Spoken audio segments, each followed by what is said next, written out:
IPL এর মতো BPL হবে এইবার জমকালো। বিপিএল বিগত বছরগুলোতে বিপিএল যে হয়েছে সেইখানে হ্যাঁ যারা ক্রিকেট প্রেমী তাদের কাছে তো একটা উন্মাদনা কাজ করেই তাদের মধ্যে, কিন্তু তাছাড়া সাধারণ মানুষ বা আমাদের বাংলাদেশের অধিকাংশ মানুষ কিন্তু বিপিএল নিয়ে তেমন একটা এক্সাইটেড থাকে না।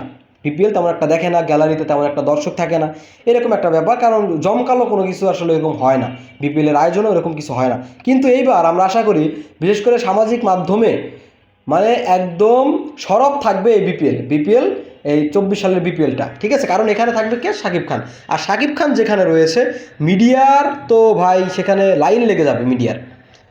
আপনার এখন এইবার বিপিএলে শুধুমাত্র যে ক্রীড়া অঙ্গনের যে সাংবাদিকরা রয়েছে, মানে বিনোদনের ক্রীড়া অঙ্গনে স্পোর্টস রিপোর্টার যারা রয়েছে, স্পোর্টস চ্যানেলগুলো যে রয়েছে, তারা যে শুধুমাত্র নিউজ করবে তা কিন্তু নয়।